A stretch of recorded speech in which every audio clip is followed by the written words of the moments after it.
Hi, I'm Tim from Tower Systems. I'm part of the sales team here. I've got Michael Mackey with me, who's one of our main installation members.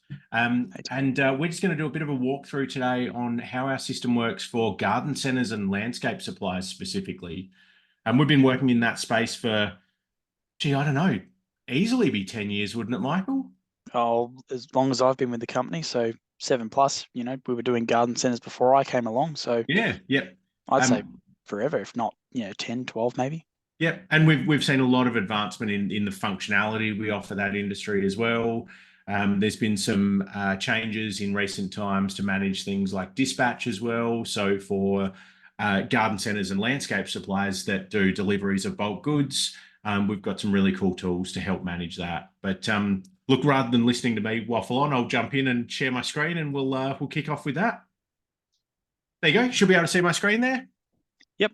Yep, excellent. So, look, what we have here, this is essentially your main dashboard of the system. Now, this is all customizable by machine. So, if you've got your office machine where you might look after things like you do quotes and invoices from out there, maybe you're managing the zero integration, maybe you run your statements from out the back as well, you can tailor this screen to suit per machine.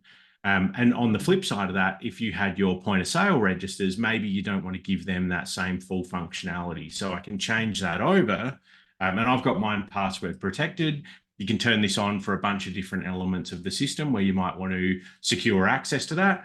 I might want my point of sale user just to have access to the point of sale and the end of day facilities. I'm just going to change mine back to my full layout, a bit more presentable. So yeah, you can tailor that to suit. That same level of flexibility also translates through to the point of sale screen. So you can set up your point of sale screen to either have your touch buttons down along the bottom, or some customers choose to have them run down the side instead. What options you have shortcuts to there? Again, totally customizable. They can be shortcuts to absolute products. So I've got a Tahitian lime there. I can click that to add that product to the sale. They can be buttons that go through multiple levels. So where I've got bulk landscaping, I can hit that one and it goes in and it's got my different products. I've got soil, I've got my budget mix, and then I've got my different variations of that. And just while I'm on that, you can also tie those products together. So when I sell a quarter of a cubic meter, the system's smart enough to know that that's 0.25 coming off the larger whole cubic meter product. So you can link those products together to keep your stock levels accurate.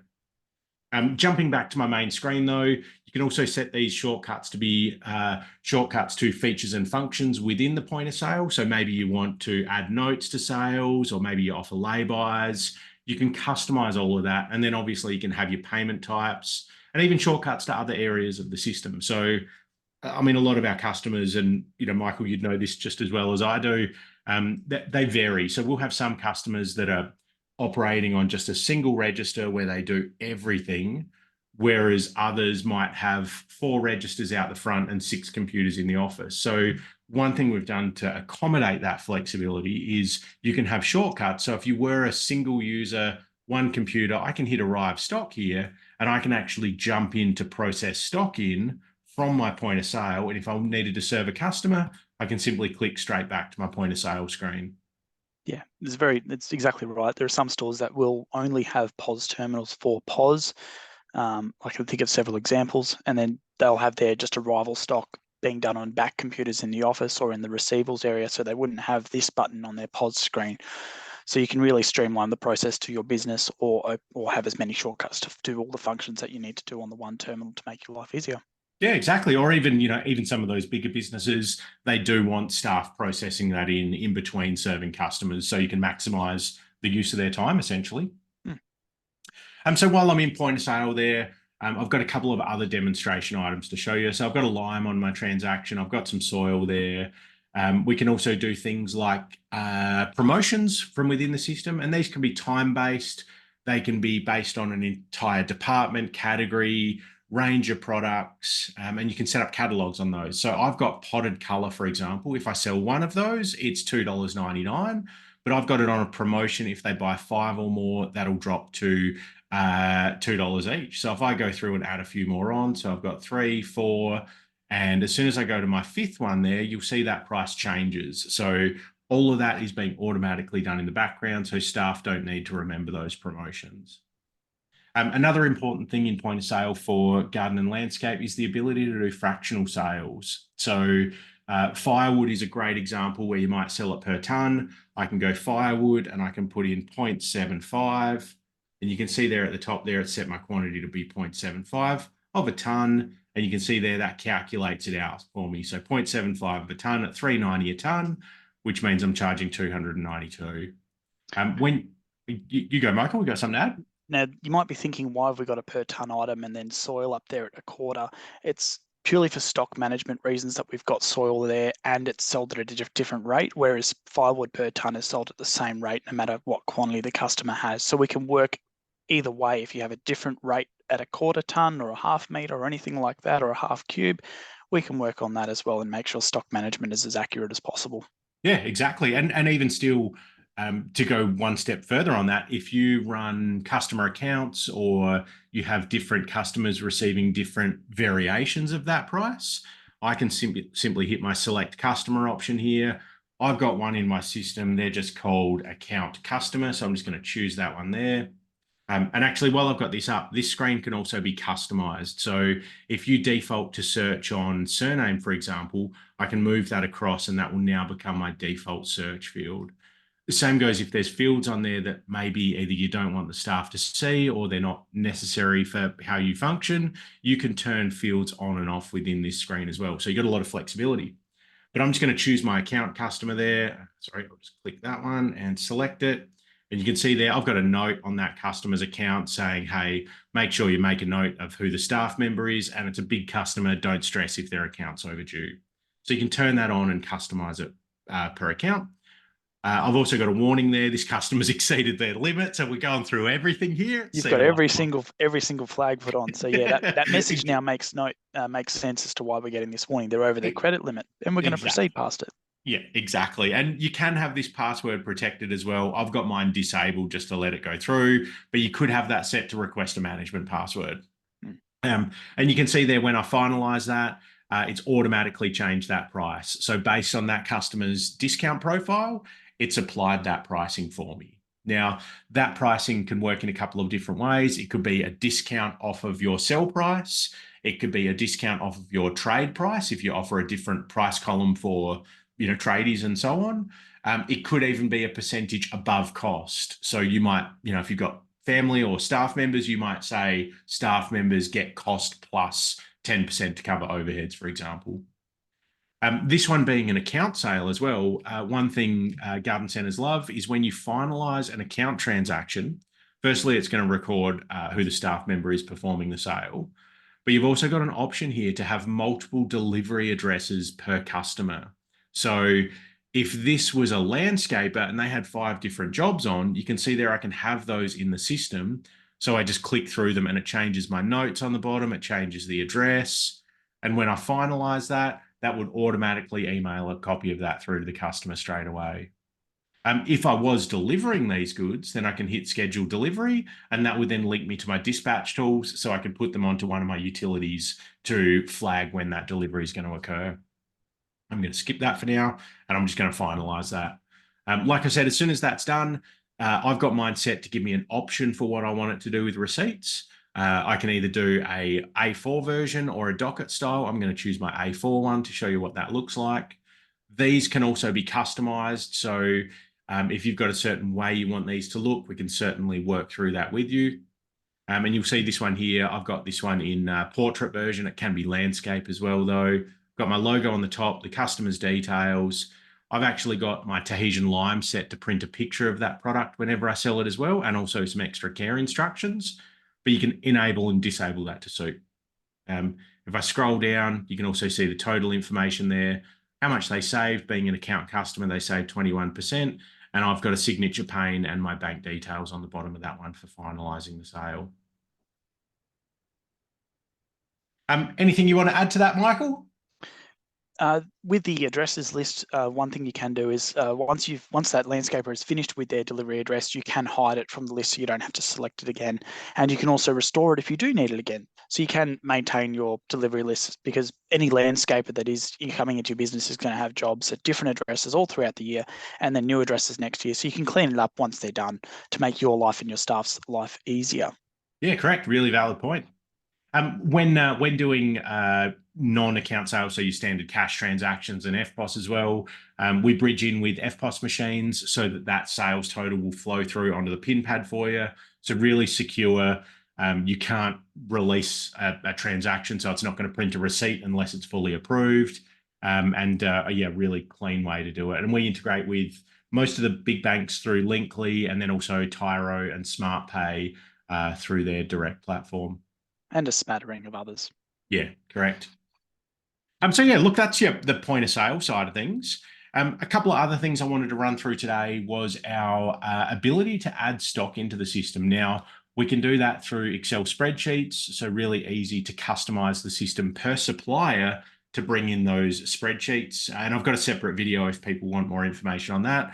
But what I wanted to run through today was how easy it is to add a product in. So if I was adding a product in, I hit my add button down the bottom here to add a new item in, and then it wants my barcode for the product. Now I'm just going to quickly cheat here, and I'm just going to grab this information from my file here. Bear with me. So I've got a barcode here just from a set of secateurs. Now this product isn't in my database. I've just grabbed something, scanned its barcode, and I go to add that in. Our system checks an online database with over 800 million products in it to see if that product exists. And it's found a set of Spear & Jackson secateurs. That's what that barcode links to. So it's put that description in for me automatically.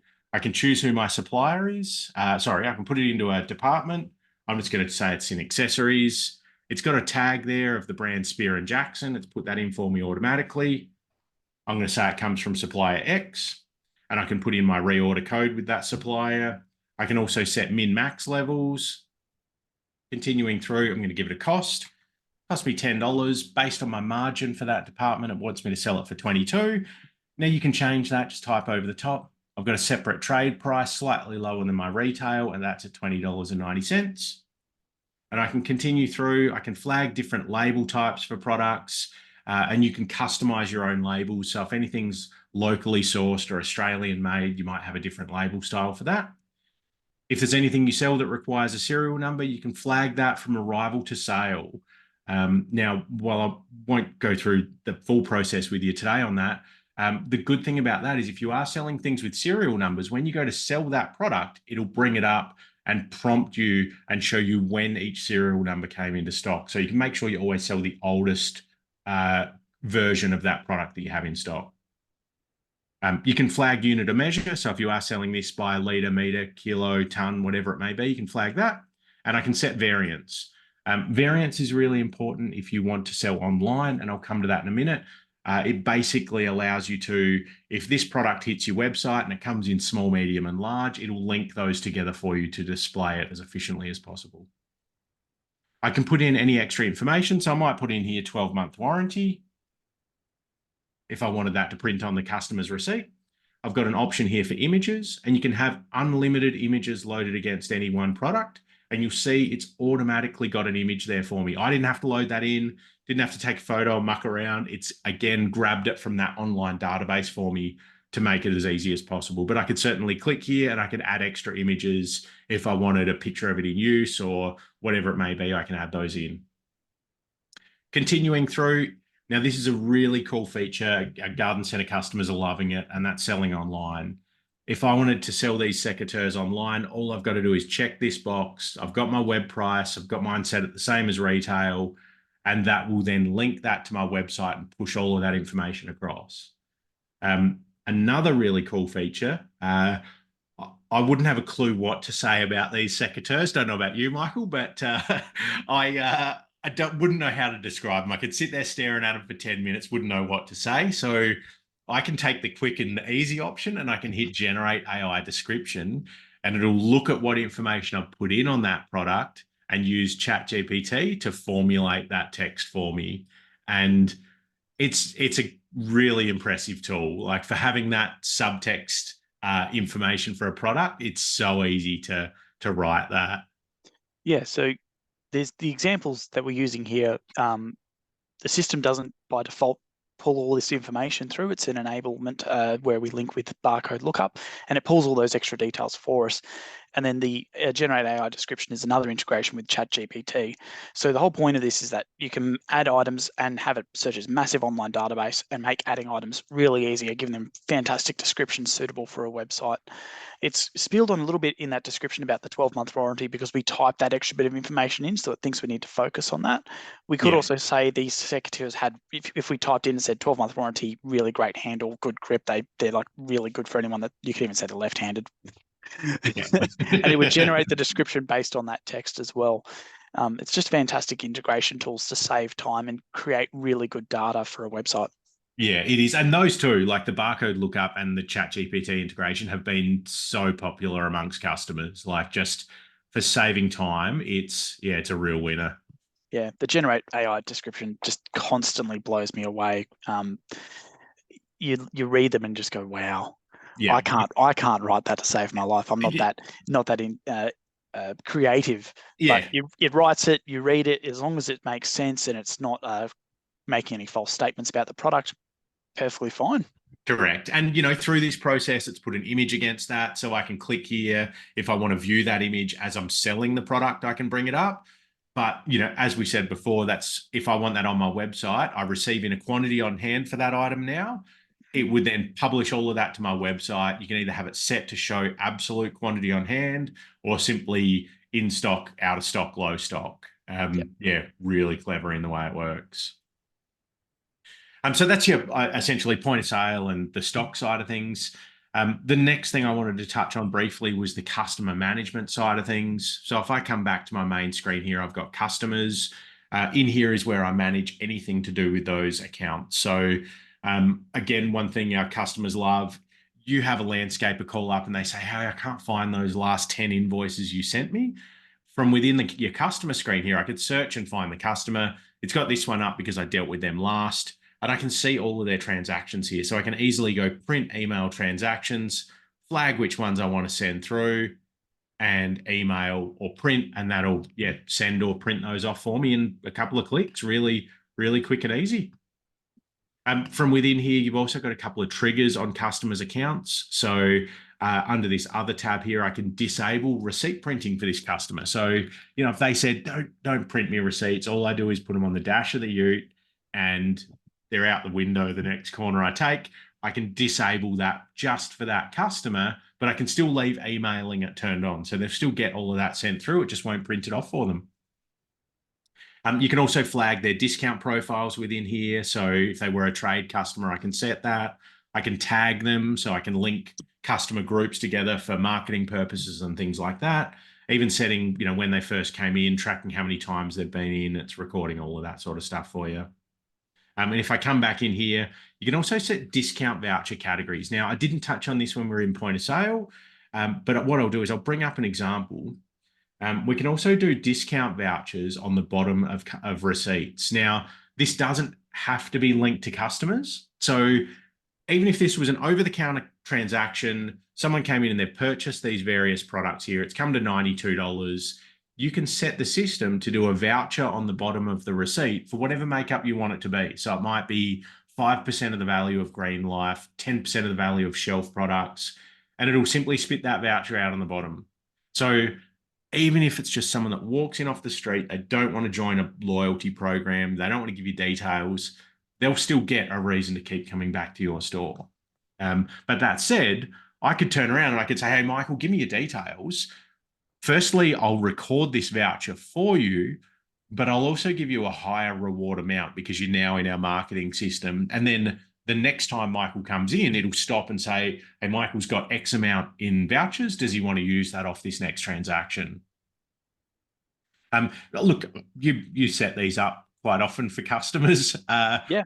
You know, what's your feedback been on them? everyone who uses them loves them. It creates just an extra point. When you hand a customer and say, here's $2.32 on your next purchase, and that could be $2.30, could be $5, depends on what values you put in your settings. The customer looks at that and goes, free money. Yeah. I'm going to spend that. I'm going to spend that on a few more things and get another voucher and keep spending. And it's just a really good way to keep the customer coming back. We see anywhere between, the average is about 13% of these vouchers come back, about 20% is the highest score I've ever seen. But that's 20% more business that the store wouldn't get. It's 13% more business the store wouldn't get. So it definitely generates more traffic for you as a business, more turnover. Yeah. And the amount you're giving out isn't that much, really. In this particular example, looks like 2.5%. Exactly. Well, and even then, not every customer is going to use it. And you touched on a valid point there of, those return rates and the figures behind it. There is a really cool report built in the background that analyzes all of that information and shows you, the frequency, the most average frequency for redemption, what extra sales it leads to. It's amazing looking through some of that information after the fact. Yeah, you can see where they're earning them and where they're spending them as well across what departments. Yeah. And as Tim said, very easy to set up. You can set your system default to give back the 2.5% version, and when you add a customer to the system, we can set a default setting. So when you press add, automatically they get put into the group that gets back 5%, giving them high rewards. So once it's set, it's fire and forget, easy to use. You just scan it after you're scanning your items, or follow the prompts when the system says the customer has got one to use. It adds an extra point of difference to you as a business. Customer walks in, you sell their items, go to finish the sale. Oh, you've got unused vouchers. How good's that? You're rewarding the customer even if they don't forget their vouchers. The customers love it. Yeah, correct. Now, I just peeked out of my notes list then as we were talking and saw a couple of things I missed in point of sale. So I'm just going to jump back to those. The first one was gift vouchers. Really popular. We've got a company we work with that can produce these credit card style gift cards. They can come in little sleeves. And on the back is a barcode. You simply scan that in point of sale, allocate an amount to it, and the customer's out the door. When they come in to redeem that, if it was a $50 gift voucher and they only use 20, it knows there's $30 still linked to that card. You don't have to use the card. Some customers choose to do it on the bottom of the receipts and print them that way, but the cards are a really, really professional way to do it. The system can also automatically email them as well if you don't use the physical cards, so the customer can have their physical and electronic copies. Yeah, yep, good point. The other thing I wanted to mention was low stock level warnings. So I've got my soil and I've got my budget mix here and I've got it by the bag. So I've got that set to have a warning level. So when I get down to only having 5, it'll start giving me a countdown saying I've got 5 left, 4 left, 3 left. And in this case, I haven't got any left now. We can sell into negative quantities though. So if maybe I had someone out in the yard and they'd made some of these up, but I just hadn't adjusted my stock yet, I can still sell that. And then when I tell it I've created those, it'll balance out my stock levels for me. Was there anything else you wanted to add on the point of sale or stock entry or customer side of things, Michael? The only thing you barely touched on there was making things up. So when it comes to making items up, we do have a functionality called manufactured goods. Yeah. That's used for when you have several items or components that go into making one item. So we have that functionality. All those budget mixes, the quarter, the half, and the full cube there, or even the bag, could be an MFG or a manufactured good, just to help manage their stock on hand levels more accurately. That's correct. Yeah. So within the stock screen there, you can flag manufactured goods and you can say what components they're made up of. Yep. And again, for potting up and potting down, I think is what you're about to go to as well. Yeah, it was. Yeah. So customers use, as Michael said, use that for potting up and potting down. But again, I've got a separate video on that walks through it in full detail. So if anyone is interested in seeing that, just let us know and we'll send you that video too. The next thing I had on my list was quote and invoicing.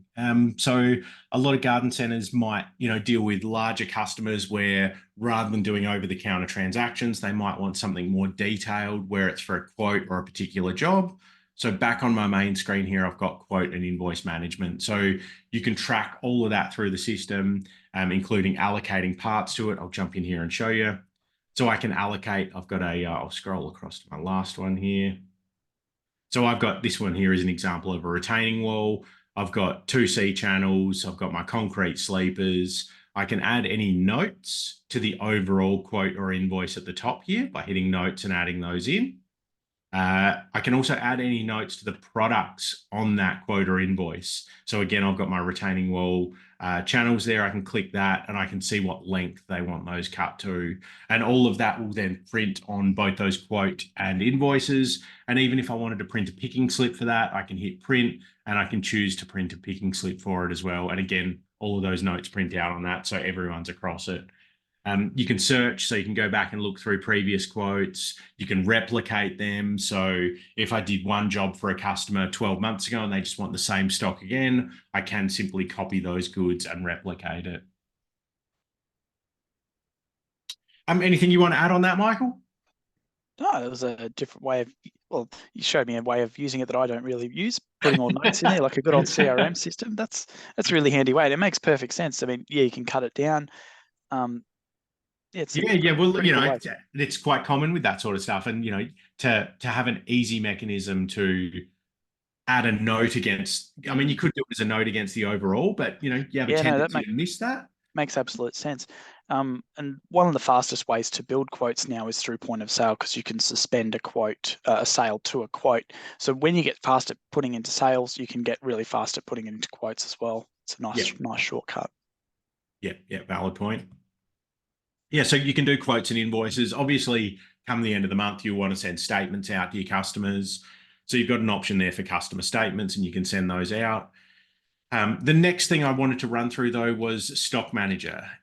This is, I would say, one of my favorite parts of the system just because of its flexibility. And anyone coming from other systems tends to love this feature as well because of its flexibility. It's a incredibly powerful part of retailer. Would you agree, Michael? Powerful, dangerous if you do the wrong thing. Yes. Um, Yep. Valid. Yep. You're right. but extremely powerful because bulk editing is just a great tool, because you can do so many changes to so many items so quickly. Yeah. Um, especially if you've got if you've come across with a disorganized stock file and you want to do some bulk editing, it's very easy to do that. You can do bulk price changing, settle your items to be web store items in bulk. It's amazing. The most common tool I've used it lately has been identifying stock items that aren't ready for a website, because we can see in our list of items whether they've got a description, then image, or if they're a web item yet. Yeah. Well, you know what? I'll show that example. So, as Michael said, if you were trying to prepare data for your website, I can populate this screen with what information I want to look at. So I'm going to go search, and what I want to do, I want to look at anything with the word Fothergill in the description. Garden centers, you've got those Mr. Fothergill seeds. So I'm just going to type that in, and that'll populate all of those products into my list here. So now, as Michael said, if he was preparing it to sell these products online, I'm just going to turn them off. I've got some information here. I've got the barcode, description, department category, my cost and sell. But as Michael said, if you're preparing that data to go on your website, you want to make sure you've got an image loaded against it. You want it flagged to be for sale online. So I can turn those various fields on. So contains, if it's a web store item, I can see all of these ones are. Contains web description. They're all missing that extra information. And I also want image. There it is. Contains image. Yep, always miss that. And so none of these have images as well. So I can turn those on. So I now know I need to go through and fix that. And I might even look at my pricing and go, hang on, I've got some of these at $11.95, some at $9.95. If I wanted to change those, I can mass update those. So maybe there's been a price rise. So I want to move these. I want to, you know what, let's just increase them all by $1 just to give us a little more GP. Edit selected. I can change pricing, change my sell, buy an amount, increase them by $1. And you can see there's my sell price at the moment. If I hit update, that'll go through and change all of those prices in one click for me. I've got 33 records in that list, and they're all done. Now, if that was also talking to a website, as some of those items are, the website will be updated in about 2 minutes. Yeah. It's pretty quick. Fantastic. And you can even do bulk description changes. So you can see here I've got some with MR and some with Mr. I can go edit selected, and I want to do descriptions, and I want to replace Mr. with MR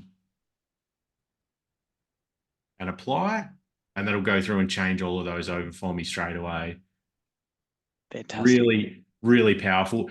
So, as Michael said, changing it for your website, but I can also do other things with this list. If I was maybe sitting down with a rep, I can send this list to do an order for it. If I needed to print new labels for it, given that I've just changed pricing, I can send these to my barcode manager to print those. If I wanted to know how well this stand was performing, I might send it to a report and look at my sales per month. So you got a lot of flexibility for managing that from there. Look, I've kind of touched on everything I wanted to speak about from a retailer perspective. There's point of sale, there's managing stock, managing customers and accounts, really easy to manage products, catalogs, and things like that. We integrate with websites through Shopify, Magento, WooCommerce, and there's one more. Big Uh, commerce. BigCommerce, yep. Thanks, Michael. We integrate with Xero directly for accounts. We integrate with MyOb through a third party called Ausbiz. FPOS, we've got heaps of integrations. There's a ton of other facilities I could keep going on for hours. Is there anything else you think that's fundamentally important from a functionality perspective, Michael, that we should cover? Yes, under reports, I think it's reports, Insights dashboard. Oh, yes. So now I've got that. So you can certainly Oh, get to you've it got through that down the reports. bottom there. Yes. But I like my shortcuts. So I've got a shortcut there and really easy to customize those as well. Mm. Yeah. So I've got my insights dashboard. Now I may not have data popping up in this. I've got a little bit there, but let's expand this out and let's look at the last couple of years. So I'll say I don't have much data, but there we go. Over those a few years, I've done $11,000 in sales. Not a great profitable business there, but I've done a little bit. No. And look, I'll let you run through it if you want to explain it, Michael. So Insights dashboard just gathers a bunch of data very quickly for you to have quick assessments of your store, and it reads about 12 different reports and puts it all into 6 reports, or 6 good visual reports to help you understand data. So the very first tab that we're on here is where are we at today? So it shows, your sales by department today, sales by payment type, sale type. It does give you some information about averages and discount vouchers, where your accounts are at, where your lay-bys are at. If we go over to the next tab, which is what's not selling, we can see what is currently not selling very easily. So it can help you go and get those items out of your store quickly, discount them, quit them, write them off, whatever you need, because that's dead money. Sell it for half its pricing, get it going, Yeah. help free up some money. What am I missing out on is a fantastic report. It gathers a fair bit of information and goes, what normally sells that you don't have in stock? So Yeah. when you don't even have to go and walk around your shop and see what's missing. This report is telling you, provided you've got good stock on hand, Well, of clearly, course. I'm not having that problem. I've got no data. No, given that we haven't got much in sales data in this demo data, it's not good. But if we start looking at a store that's got really good data, then it starts to make sense. Yeah. And goes through all of that. What sells with what is a fantastic report. It just tells you what are your top sellers and what do they sell with. We can also run this. It probably goes as a 10 by 10, but we can run it at 10 by 20 or 20 by 10 or whatever you like. Yeah. And view the top 10 items, view the top 20 items. And I've got to say, this is one of my favorite parts of the Insights dashboard because you can see, as it's called, what sells with what. But if you use that information, you might see with firewood, bags of kindling sell really well. Common knowledge, but you can see how well that's doing. And that kind of tells you maybe staff need to, prompt the customers as they come in the door to ask that question and try and increase that figure to, because you can see there how often it's sold alone. See if you can get that down to zero. Also tells you the most popular spots where your customers are walking to. So if it tends to be a few stock items, you might go, well, customers are always trafficking from the entrance to that spot. What can I lay along there that might create some impulse purchases as well? So it gives you a bit of a traffic indicator as well. Yeah, correct. Is theft an issue? Identifies all the little security issues that may lead to theft being a problem. We've got a fair bit more in-depth training on that as well. But yeah, it goes through anything that might be a security concern. A high jump in cancelled sales, for example, could lead to something. Well, this is it. Sorry to interrupt you, but you have a customer that pinches something, and you might lose, a $50 or $100 item once if it's someone canceling sales or deleting sales, and you've got a staff theft issue. It becomes very expensive very quickly. So yeah, we've got the tools to make accessing this information very easy for you. We did see that this was locked by a password, so staff can't come in here. Lastly, when are we busiest and quietest? This looks at just sales by time. Obviously, Tim's data does not make this very Yeah, it doesn't accessible. make any He sense, he but tends to work whenever he wants to at this point. that's But in right. a retail business, we can see that flexibility. We can look at week on week, and work out when your staffing needs to be adjusted to. Yeah, really Because good. it's because it's data driven, you don't have this. It takes away the guessing. So data is important, powerful tools because it just is more accurate. Exactly. We're coming up to Australia Day this, long weekend. Can't Mm, wait. But this gives you the ability to then run a report and say, hey, show me last long weekend this time last year mm. and show me how busy we were per hour. So, if you want to use that data to manage staffing, absolutely. It's fantastic for that sort of stuff. Yeah, you'll notice with each chart there, we've got the different types of diagrams they are, or if you go customize chart on the bottom one down there, does that mean we can turn off what days we don't want to assess? So if we only Yeah. want to see Monday to Friday information right now, we can do that by turning off those few days. We're Yeah. turning it But off the other way. again, I haven't got great data, so it No, doesn't no great data, represent so very we're never well. going to see it. But it allows you to just go and say, right, we only want to assess weekend busyness. Are we always busy at 9 a.m. or are we busier at 11 a.m.? Do we need someone to start before then? Data-driven decisions to be made here. Yeah. So look, I mean that's essentially what I had on my list that I wanted to run through, and there's a whole lot more. It's we haven't covered every facility in the system, so if there's something you'd like our system to do, and maybe we haven't covered it, reach out and I'd happily explain that to you. But I thought the next thing we'd chat about, Michael, was just you've been doing installs for quite a number of years. Um, give us a rundown of what that process looks like. Well, the first question always starts with, do you have existing data? If you've got an existing system, we can extract the data from that and put it into retail. It might go through a bit of a tidy up procedure in that to make sure it's beautiful. Yeah, Beautiful data goes in. The next step is we install the software on any and all computers that you want the software on. There is unlimited licenses you can have licenses, so that means you can have the software on 30 computers if you want it on 30 computers. Might take a bit of time, but we can do it. yeah, We set up all the hardware that goes with it. So make sure your receipt printers work, integrate it with your FPOS, or get you walking in the right direction to get that done. Once yeah, we've done the setup and the hardware configuration, we start doing the training. The training goes through the bare basics first. So point of sale, how to start doing sales, how to start managing stock, how to do an end of shift, how to back up your data, all step-by-step processes and essential and processes. And look, sorry to jump in on that, but when it comes to the training side of things, we have the option of doing absolute, one-on-one remote training sessions, as many as you like. We work through that process with you. But Michael's also done a fantastic job of creating an onboarding training facility. So, Exactly. And it yeah, goes in the exact same order that I just described as well. So if you want to do this in a self-service method, you've got the power here in the onboarding section as it goes through each area of the software methodically and in order. So if you start at the top and work your way down through this list of videos here, you'll be able to add all your stock yourself. It doesn't yeah, go through the data conversion because that's a separate process. But if you wanted to do all the other steps yourself, there's the information. All the yeah. videos, the longest one's 15 minutes. I think the shortest one is 2. And a lot of customers choose to do both. They'll watch those videos, but they'll also have us assist with it, just to take some of that pressure off. So, yeah, happy to work through that with our customers as need be. It creates an amazing install experience, I can say, purely because I've had customers that have watched that whole content, and then when I'm doing their training, I don't have to go over certain things that they already know. They'll read it, recognize it because they've done their homework already. Or you might choose to do it by yourself. And if you just missed an essential thing, you can always ask a quick question. We'll tell you, yep, just this. Yeah. Yeah, exactly. So yeah, look, that's the system in a nutshell. That's the install process. From a company perspective, we serve around about 3,500 customers nationally. We offer 24/7 support. It's real support. You pick up the phone and call us. We're not reading off scripts. Most of the team are very much like Michael. Michael comes from a retail background himself. He walked the walk before training people on how to do it. We own a few of our own retail stores that we use for firstly testing the system, but also training our staff and just really understanding what our customers are going to want. Mm.